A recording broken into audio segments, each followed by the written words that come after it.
Hi friends, welcome to Kiran reviews YouTube channel. ముందుగా ఈ వీడియోకి లైక్ చేయండి. ఈరోజైతే ఆదిత్య అయితే ఊర్వశిని పెళ్లి చేసుకోవడం ఇష్టం లేనట్టు ప్రవర్తిస్తూ ఉంటాడు. దాంతో ఇక జీవనైతే ఊర్వశికి ఒక ప్లాన్ చెప్తుంది. ఇక నీకు దక్కను ఆది ఆ ఆనందికి దక్కడానికి వీలులేదని జీవన ఊర్వశి ఇద్దరూ కలిసి పక్కా ప్లాన్ ప్రకారం ఆదిత్యుణ్ణి ఏం చెయ్యబోతున్నారు మరి? ఇక ఆనందికి నిజం ఎలా తెలుస్తుంది ఊర్వశి జీవన గురించి? ఇదంతా తెలుసుకోవడానికి ఈ వీడియోని స్కిప్ చేయకుండా చివరి వరకు చూడండి. ఇక ఈరోజైతే ఊర్వశి ఒకే స్కూటీ మీద ఆదిత్య తను వెళ్లేలాగా ప్లాన్ చేస్తుంది. కాని చివరి క్షణంలో ఆనంది కార్లో వచ్చి ఆదిత్యాన్ని తీసుకెళ్తుంది.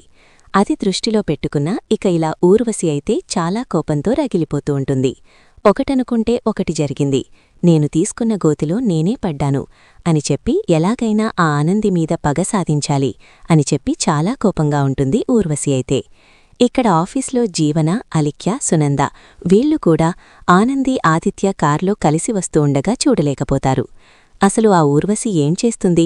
ఇక ఎలాగైనా ఆదిత్య మనసును గెలుచుకోమంటే తను ఏం చేస్తుందో అని చెప్పి సునంద వెంటనే ఊర్వశికి కాల్ చేస్తుంది.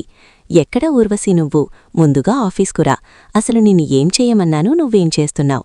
ఆ ఆనందిని ఆదిత్యాన్ని విడిగొట్టమంటే దగ్గరుండి నువ్వే కలుపుతున్నావా అని చెప్పి కోపగించుకుంటూ ఉంటుంది సునంద అయితే ఊర్వశిని. అప్పుడే ఊర్వశి అయితే, అది కాదు మేడం, ఇక నేను ఆదిత్యాకు దగ్గరవ్వాలని చూస్తున్నాను. కాని ఇక మీ కోడలు ఆనంది మాత్రం నన్నే కనిపెడుతుంది. ఎలాగైనా తన భర్తను నానంది రక్షించుకుంటుందనిపిస్తుంది. కాబట్టి ఎలాగైనా తనకు త్వరలోనే బుద్ధి చెప్తాను. ఆదిత్యాను నావాడిని చేసుకుని మీ అందరికీ షాకిస్తాను చూడండి అని చెప్పి ఊర్వశి అంటూ ఉంటుంది. ముందుగా నువ్వు ఆఫీస్కురా అని చెప్పి కాల్ కట్ చేస్తుంది సునంద అయితే. చాలా కోపంగా ఊర్వశి అయితే ఆఫీస్లోకి వస్తుంది. అప్పుడే ఇక జీవన తొందరగా ఊర్వశి దగ్గరికి వెళ్లి ఊర్వశి చెయ్యి పట్టుకుని ఒక రూంలోకి తీసుకెళ్తుంది. ఏంటి జీవనా, ఏంటి నన్ను ఇలా రూంలోకి తీసుకొచ్చావు? ఏం మాట్లాడతావు నాతో అని చెప్పి అంటూ ఉండగా, నీతో మాట్లాడవలసింది చాలా ఉన్నాయి. నువ్వు త్వరగా ఇక ఆదిత్యను దక్కించుకోపోతే చాలా కొంపలు మునిగిపోతాయి. ఆ ఆనంది ఎలాగైనా తన భర్తకు దగ్గర కావడం కోసం చాలా ప్రయత్నాలు చేస్తోంది. ఎలాగైనా నువ్వు వాళ్ళిద్దర్నీ విడగొట్టి త్వరగా బావగారిని పెళ్లి చేసుకుంటే నువ్వు కోట్లకు వారసురాలవుతావు. ఇక నువ్వు నేను ఇద్దరం తోటికోడలం. నీకు సగం, నాకు సగం.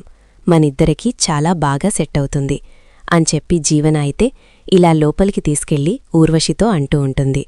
అప్పుడే ఇక ఊర్వశి అయితే, నేను కూడా అదే పనిలో ఉన్నాను జీవన. ముందుగా నేను ఈరోజు ఆదిత్యగారికి ప్రపోజ్ చేస్తాను. ఇక నా ప్రపోజల్ని ఎలా రియాక్ట్ అవుతాడు, ఏం చేస్తాడు అనేది చూస్తాను. దాన్ని బట్టి ఇక నేను నిర్ణయం తీసుకుంటాను అని చెప్పి ఇలా అంటూ ఉంటుంది ఊర్వశి అయితే. అప్పుడే జీవన అయితే, ఇక ఆల్ ద బెస్ట్ ఊర్వశి. ఎలాగైనా బావగారిని నువ్వు పెళ్లి చేసుకోవాలి. ఇక తనను ఇక ప్రేమతోనైనా గెలవాలి, లేకుంటే కోపంతోనైనా తనతో నీ మెడలో తాలి కట్టించుకున్నావనుకో, అంతే, ఇక కోట్లకు నువ్వు వారసురాలవుతావు. ఇక కూర్చొని తిన్నా కూడా ఇక కరగని ఆస్తులు ఉన్నాయి అని చెప్పి ఇక ఇలా రెచ్చగొడుతూ ఉంటుంది ఊర్వశినైతే జీవన. అప్పుడే ఇక ముందుగా జీవన మాటలు విని ఊర్వశి అయితే ఒంటరిగా ఉన్న ఆదిత్య దగ్గరికి వెళ్తుంది. ఇక బాస్, నీతో కొంచెం మాట్లాడాలి పర్సనల్గా అని చెప్పి ఆదిత్యను అడుగుతూ ఉంటుంది. ఏంటి ఊర్వశి, ఆఫీస్లో నాతో పర్సనల్గా మాట్లాడవలసిన అవసరమేముంది?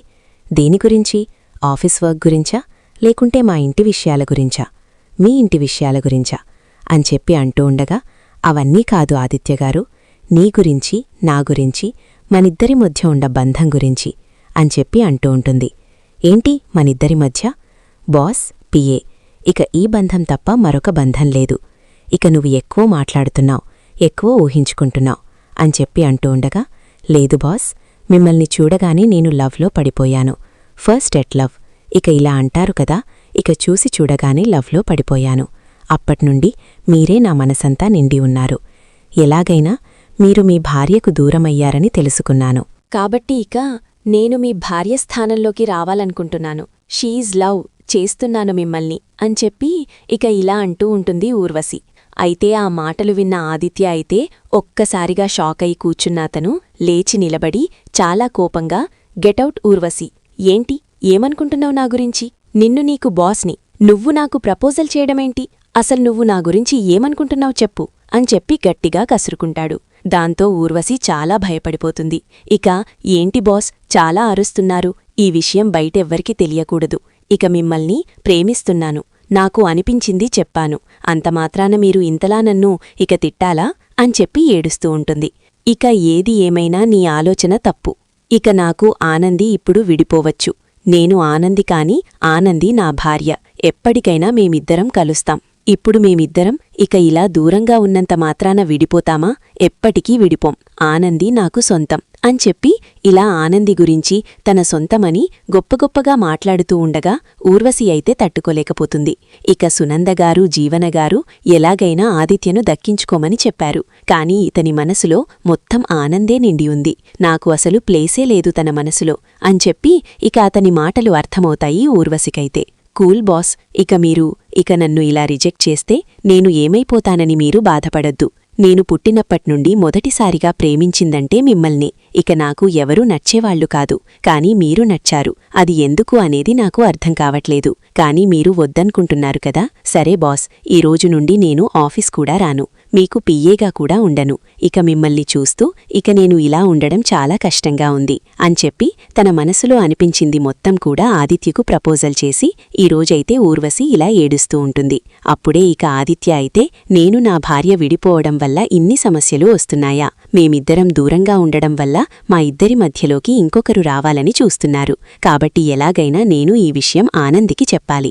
ఇక మా ఇద్దరి మధ్య ఉన్న సమస్యలు తీరాలి. మేమిద్దరం ఒకటి కావాలి. అప్పుడైతేనే మా ఇద్దరి మధ్యలోకి మూడో వ్యక్తి రాకుండా ఉంటారు అని చెప్పి ఆదిత్య అయితే ఇక నేను వెంటనే ఆనందితో మాట్లాడాలని ఆనందితో మాట్లాడడానికి ప్రయత్నిస్తూ ఉంటాడు. ఇంతలోనే ఊర్వశి అయితే ఏడ్చుకుంటూ జీవన దగ్గరికి వెళ్తుంది. జీవన అయితే ఏంటి ఊర్వశి, బావగారు కొట్టారా అని చెప్పి అంటూ ఉండగా లేదు, కొట్టినంతకంటే ఎక్కువగానే అన్నాడు, చాలా మాటలన్నాడు. ఇక నేను తట్టుకోలేకపోతున్నాను. ఇక తనకు ఆనంది అంటేనే ఇష్టమంట. తన ప్లేస్లో తన మనసులో వేరేవాళ్లకు స్థానం లేదంట.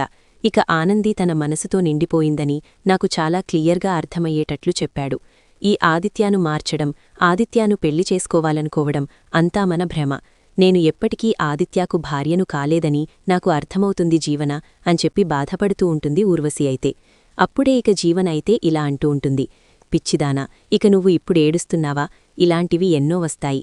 ఇక నీకు ఊరికని కోట్ల ఆస్తులు రావాలంటే వస్తాయా? నెమ్మదిగా ఇక ఆదిత్యాను మార్చుకోవాలి, నీ వైపుకు తిప్పుకోవాలి.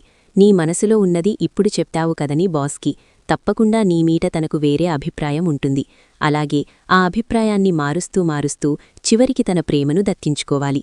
ఇక నువ్వు ఇలా రాష్ కాకుండా నెమ్మదిగా దగ్గరవ్వు, అప్పుడిక నిన్ను అర్థం చేసుకుంటాడు. ఇక నీ మనసులో ఉన్న మాట తనకు చెప్పడం ముఖ్యం కాబట్టి చెప్పేశావు. ఇక ఇప్పుడు తను ఏం చేస్తాడు అనేది మనం చూడాలి అని చెప్పి జీవన అయితే ఇలా ఓదరుస్తూ ఉంటుంది ఊర్వశీస్నైతే. అప్పుడే ఇక చాలా మూడాఫ్గా ఉండి ఆదిత్య అయితే ఆనందికి కాల్ చేసి మాట్లాడుతూ ఉంటాడు. ఎక్కడున్నావు ఆనంది, నీతో మాట్లాడాలి, పర్సనల్ విషయాలు అని చెప్పి అంటూ ఉండగా ఇవన్నీ కూడా జీవన ఊర్వశి వింటూ ఉంటారు. ఇక తన భార్యతో ఏం మాట్లాడతాడో వినాలి అని చెప్పి ఇక వీళ్లైతే ఆనంది ఆదిత్య ఇద్దరూ కూడా రూంలో మాట్లాడుకుంటూ ఉండగా విండో నుంచి అంతా వింటూనే ఉంటారు. త్వరగా నువ్వు ఏ తప్పూ చెయ్యలేదని నిరూపించుకో ఆనంది, మనిద్దరం త్వరగా కలవాలి, లేకుంటే చాలా సమస్యలు వస్తున్నాయి. ఇంట్లో ఆఫీస్లో అసలు నేను ఎక్కడికి వెళ్లినా ముఖం వెత్తుకోలేకపోతున్నాను. కేవలం మనం విడిపోవడం వల్లనే ఇవన్నీ సమస్యలు అనిపిస్తున్నాయి అని చెప్పి ఇలా వాళ్ళిద్దరూ కలవడం కోసం మాట్లాడుకుంటూ ఉంటారు. అది విన్న జీవన ఊర్వశి అయితే ఎలాగైనా ఇక బలవంతంగా అయినా సరే ఇక ఆదిత్యను పెళ్లి చేసుకోవాలని ఊర్వశి అనుకుంటుంది. దానికి సహాయం చేస్తుంది జీవన.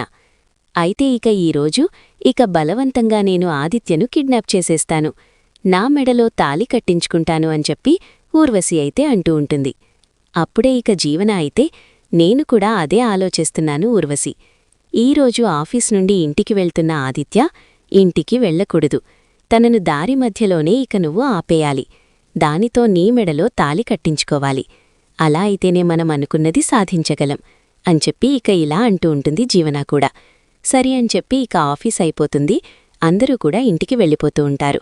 ఇక ఆదిత్య కూడా కార్ స్టార్ట్ చేసి వెళ్ళిపోతూ ఉండగా ఆదిత్యనే ఫాలో అవుతూ ఇక ఇలా ఊర్వశి కూడా వెళుతూ ఉంటుంది. కొద్ది దూరం వెళ్ళాక ఊర్వశి తన మనుషులను ఎదురుగా పెడుతుంది ఆదిత్య కారుకు. అప్పుడే ఇక రౌడీలు చుట్టూ చేరుతారు. ఎవర్రా మీరు, నా కార్కు అడ్డంగా ఎందుకు వచ్చారు అని చెప్పి ఆదిత్య అనడంతో అవన్నీ విషయాలు తర్వాత ముందుగా నువ్వు పదరా అని చెప్పి ఆదిత్యను అందరూ కూడా ఇలా తీసుకుని వెళ్ళి ఒక రూంలో బంధించేస్తారు. కట్లతో ఇక ఇలా కట్టేసి ఆదిత్యనైతే కిడ్నాప్ చేసేస్తారు. తర్వాత కొద్దిసేపైనాక ఇక ఇలా ఊర్వశి అయితే ఆదిత్య దగ్గరికి వస్తుంది. ఊర్వశిని చూసి ఆదిత్య అయితే ఒక్కసారిగా షాకవుతాడు. ఏంటి ఊర్వశి, ఇదంతా నీ పనా? ఇక నిన్ను ఈరోజు ఆఫీస్లో తిట్టానని నువ్వు నా మీద పగ సాధిస్తున్నావా అని చెప్పి అంటూ ఉండగా, లేదు బాస్, ఎలాగైనా నీ మనసును నేను గెలుచుకున్నాను. ఇక నువ్వు నావాడివైపోయావు. ఇక నీకు భార్యలున్నా, ఇక నీకు ప్రేయసి ఉన్నా, ఎంతమంది ఉన్నా నువ్వు మాత్రం నాకే సొంతం. ఇక ఒక్కసారి ఊర్వశి మనసు పడితే ఇక ఎప్పటికీ వదిలిపెట్టదు. నువ్వు మర్యాదగా ప్రేమతో నా మెడలో తాళి కడతావా, లేకుంటే ఇక నా స్టైల్లో ఎలాగైనా ఇక నీ చేతితో నా మెడలో తాళి కట్టించుకోవాలా అని చెప్పి ఇలా బెదిరిస్తూ ఉంటుంది కిడ్నాప్ చేసి ఆదిత్యానైతే. దాంతో ఇక ఆదిత్య అయితే, ఏంటి బ్లాక్మెయిల్ చేస్తున్నావా? నువ్వు ఆఫ్ట్రాల్ నా పిఏవి, నువ్వు నన్నెలా బెదిరిస్తావా కిడ్నాప్ చేసి? అసలు నీ అంత తెలుస్తాను అని చెప్పి అంటూ ఉండగా, ఇక్కడందరూ నావాళ్లు. ఇక వీళ్ళిప్పుడు నిన్ను చంపేసినా ఇక్కడికి మీ వాళ్ళెవ్వరూ రాలేరు. ఎందుకంటే ఇక నేను నిన్ను ప్రేమించి పెళ్లి చేసుకొని నీ ఆస్తిని మొత్తం దక్కించుకోవాలనుకుంటున్నాను. కాబట్టి నన్ను ఆపేవాళ్లెవ్వరూ లేరు, నిన్ను కాపాడేవాళ్లు కూడా ఎవ్వరూ లేరు బాస్ అని చెప్పి ఊర్వశి అయితే చాలా కొట్టేస్తూ ఉంటుంది. చెప్పు, మర్యాదగా నాకు ఐ లవ్ యూ చెప్పి నా మెడలో తాళి కడతావా, లేకుంటే నిన్ను చంపేయనా అని చెప్పి ఆదిత్యానైతే చితికబాత్తూ ఉంటుంది ఊర్వశి తన మనుషులైతే. ఇక ఇంతలోనే ఇక జీవనకు కాల్ చేసి చెప్పాలి. ఈ విషయం జీవనకు చెప్తే జీవన కూడా సంతోషిస్తుంది అని చెప్పి ఆదిత్యాను కిడ్నాప్ చేసి బలవంతంగా నా మెడలో తాళి కట్టించుకోబోతున్నాను జీవన అని ఫోన్ చెయ్యాలని ఊర్వశి అయితే జీవనకు కాల్ చేస్తుంది. ఆఫీస్లో జీవనం మొబైల్ మర్చిపోయి ఇక హడాబిల్లో ఇంటికి వెళ్తుంది. ఇక మొబైల్ రింగ్ అవుతూనే ఉంటుంది. జీవన ఎక్కడా కూడా ఉండదు. ఇక ఇంటికి వెళ్తున్న ఆనంది అయితే జీవన ఫోన్ లిఫ్ట్ చేస్తుంది.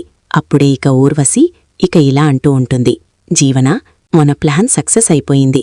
ఆదిత్యాను కిడ్నాప్ చేసేశాను. ఆదిత్యాను ఈరోజు ఇక ఇలా నా మెడలో తాళి కట్టేలా చేసుకోబోతున్నాను. నా మెడలో తాళి కడతావా, లేకుంటే చస్తావని నేను ఇక బెదిరిస్తున్నాను. తప్పకుండా బాస్ మెడలో తాళి కడతాడు అనిపిస్తుంది. ఎందుకంటే తన ప్రాణాలు ముఖ్యం కదా. ఇక తర్వాత ఏం జరిగినా పర్వాలేదు, ముందుగా ప్రాణాలను కాపాడడం కోసం ఏ జీవి అయినా ఇక ఇలా చేస్తుంది. కాబట్టి ఇక ఆదిత్య కూడా నా మెడలో తాళి కడతాడు. నాకు ఆ నమ్మకముంది. నువ్వు చెప్పిన ప్లాన్ సూపర్ జీవన అని చెప్పి ఊర్వశి అయితే జీవనే అనుకుని మొత్తం ఆనందితో మాట్లాడుతూ ఉంటుంది. అప్పుడే ఇక ఆనంది, అయితే ఏంటి, ఆదిత్యను కిడ్నాప్ చేసి ఇక ఇలా ఊర్వశి మెడలో తాళి కట్టించుకుంటుందా? ఊర్వశి ఏంటి, జీవన ఈ ఊర్వశితో కలిసి ఇలా చేయడమేంటి అని చెప్పి షాక్లో ఉంటుంది. ఆనంది అయితే, ఏంటి జీవన సైలెంట్గా ఉన్నావ్? ఇక అంతా నేప్లానే కదా, నువ్వు చెప్పినట్టే చేశాను కదా. ఇక ఆస్తి నీకు సగం, నాకు సగం. సునందాను ఇక ఎలా చుక్కలు చూపిస్తామో చూడు. మన అత్తయ్య సునందాకు ఆ ఆనందిలాగా మనం మంచివాళ్లం కాదు. ఆ విషయం సునందాకు అర్థమయ్యేలా చేద్దాం. ఇక నువ్వు నేను ఇద్దరం విలన్స్లమే కదా. ఇక ఎలాగైనా ఆ సునందా ఫ్యామిలీని సర్వనాశనం చేసి ఆస్తి మన సొంతం చేసుకుందామని చెప్పి ఊర్వశి అయితే జీవన అనుకుని ఆనందితో ఫోన్లో మాట్లాడుతూ ఉంటుంది. అప్పుడే ఇక ఆనంది చాలా కోపంగా, ఎక్కడున్నావే నువ్వు, ముందు నా భర్త ఎక్కడా అని చెప్పి అంటూ ఉంటుంది. అది విని ఊర్వశి ఎత్తి ఒక్కసారిగా షాక్ అవుతుంది. ఏంటి, నువ్వు ఆనందివా, జీవనవు కాదా? జీవన మొబైల్ నువ్వెందుకు లిఫ్ట్ చేశావు అని చెప్పి అంటూ ఉండగా జీవన ఆఫీస్లోనే మొబైల్ మర్చిపోయి వెళ్ళిపోయింది. ఇక రింగ్ అవుతూ ఉండగా చాలాసేపు నుండి నేనిక లిఫ్ట్ చేశాను, కానీ లిఫ్ట్ చేయడం వల్ల నాకు మంచే జరిగింది. ఇక ఇప్పుడు నువ్వెక్కడున్నావు, తొందరగా చెప్తావా, లేకుంటే ఇక జీవన మొబైల్లో ఉన్న నెంబర్ బట్టి లొకేషన్కి అక్కడికి నేను వస్తున్నాను. ఇక నిన్ను బ్రతకనివ్వను. నా భర్తకేనైనా జరిగితే మాత్రం ఇక నిన్నూ జీవనానో ప్రాణాలతో ఉండనివ్వను అని చెప్పి ఆనంది అయితే బెదిరిస్తూ ఉంటుంది. ఇంతలోనే ఇక ఊర్వశి అయితే, ఇక ఆనంది ఇక్కడికి వచ్చేస్తుందిరా, లొకేషన్ బట్టి ఇక్కడికి వచ్చేస్తుంది, పదంరా అని చెప్పి ఆదిత్యను అక్కడే వదిలేసి ఇక ఊర్వశి తన మనుషులందరూ కూడా పారిపోతూ ఉంటారు. ఇక ఆనందికి కనిపించకుండా వెళ్ళిపోతారు. ఇక్కడ ఆదిత్యనైతే చాలా కొట్టేస్తారు. ముక్కులో నుండి ఇక నోట్లో నుండి బ్లడ్ వస్తూ ఉంటుంది. ఇక చాలా ఏడుస్తూ ఉంటాడు. ఆనంది అయితే, ఏంటండి మీకిలా జరగడం, అసలా ఊర్వశి మిమ్మల్ని బెదిరించడమేంటి ఆఫ్టరాల్ తనకొక పిఏ, తను మిమ్మల్ని పెళ్లి చేసుకోవాలనుకోవడమేంటి అని చెప్పి అంటూ ఉండగా, ఏమో ఆనంది, నాకదర్థం కావట్లేదు. ఇక తనకు తోడుగా ఎవరున్నారు? అంత ధైర్యం ఎక్కడిది ఊర్వశికి అని చెప్పి అంటూ ఉండగా, తను జీవనతో కలిసి ఇదంతా చేసిందండి. జీవన ఇక మిమ్మల్ని ఇలా చేయమని చెప్పింది. తాళీనైనా కట్టించుకో, లేకుంటే తన ప్రాణాలైనా తీయమని జీవన ఊర్వశికి సలహా ఇచ్చిందంట. దాన్ని బట్టి జీవనను ఇక ఇలా సపోర్ట్గా చేసుకుని ఇదంతా ఊర్వశి చేస్తుంది అని చెప్పి ఆనంది అయితే ఆదిత్యతో చెప్తూ ఉంటుంది. అప్పుడే ఇక ఆదిత్య అయితే ఇదంతా జీవన పన అనిక ఇలా చాలా నీరసంగా అంటూ ఉంటాడు. వెంటనే ఆనంది తన భర్తను తీసుకుని ఇక ఆటో దగ్గరికి వచ్చి ఇక ఆటోలో కూర్చోబెట్టి హాస్పిటల్లోకి తీసుకొస్తుంది. ఆదిత్య ఇలా ప్రమాదంలో ఉన్నాడు, ఇదంతా ఊర్వశి జీవన పక్కా ప్లాన్ ప్రకారమే చేశారని వెంటనే ఆనంది చేతుకు ఫోన్ చేసి చెప్తుంది. చైతన్య శశికాంత్ అయితే, అమ్మా ఎక్కడున్నావు? ఇక నువ్వు కొత్తగా తీసుకొచ్చిన పిఏ ఎంత పనిచేసిందో తెలుసా? అన్నయ్య ప్రాణాలను తీయాలనుకుందంట. అన్నయ్యను రౌడీల పెట్టి కొట్టించి అన్నయ్య చేత తన మెడలో తాళీ కట్టించుకుందంట అని చెప్పి అంటూ ఉండగా, ఏంట్రా ఊర్వశి అలా చేయడమేంట్రా? ఎలాగైనా నెమ్మదిగా ఆది మనస్సును గెలుచుకుని ఆనందని ఆదిత్యను దూరం చేయమంటే అది నా కొడుకునే కొట్టి ఇలా బెదిరిస్తుందా? ఇక దాన్ని అంతా తెలుస్తాను. ఇప్పుడు ఎలా ఉన్నాడు ఆది, ఎక్కడున్నాడు అని చెప్పి సునంద అనడంతో వదిన అన్నయ్యను కాపాడి హాస్పిటల్లోకి తీసుకెళ్లిందంట. ఇక ఊర్వశి జీవన ఫోన్కి కాల్ చేసి మాట్లాడుతూ ఉండగా జీవన ఫోన్ ఆనంద వదినే లిఫ్ట్ చేసిందంట. జీవన మొబైల్ అక్కడ మర్చిపోవడం మంచి పనయింది. వదిన నిజమేంటో తెలుసుకుంది.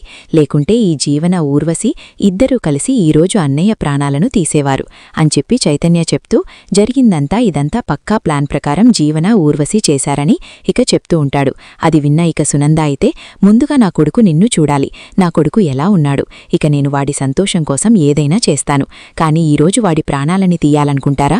వీళ్ళిద్దరి సంగతి తర్వాత చెప్తాను అని చెప్పి చైతన్య శశికాంతతో సునంద అందరూ కూడా హాస్పిటల్లోకి వెళ్తారు. అక్కడ ఇక ఆనంది అయితే ఆదిత్యకు సేవలు చేస్తూ ఉంటుంది. తనను ఎలాగైనా కాపాడండి డాక్టర్, నా భర్త నాకు కావాలి, నా భర్తని ఇలా చేసిన వాళ్లను వదిలిపెట్టను అని చెప్పి డాక్టర్లను బ్రతిమాలుతూ ఆదిత్య దగ్గర ఉండి ఆదిత్యకు సేవలు చేస్తూ ఉండగా సునంద మనస్సు కరిగిపోతుంది. ఇక నా కోడ లేకుండా ఉంటే ఈ రోజున ఆది ఏమైపోయేవాడు? అసలు ఏం జరిగిండేది? ఇదంతా ఇక ఇలా చేస్తారా? ఈ ఊర్వశి జీవన నా కొడుకు మీద ఇలా బాగా సాధిస్తారా? నా కొడుకు ఊర్వశితో పెళ్లికి ఒప్పుకోలేదు, తన ప్రపోజల్ కాదన్నాడని చెప్పి ఇలా తయారు చేస్తుందా? ఇక ఇలా చేస్తుందా? ఊర్వశి దాన్ని విదిలిపెట్టను. అసలు దాని క్యారెక్టర్ ఏంటి? అది ఇలా చేయడమేంటి?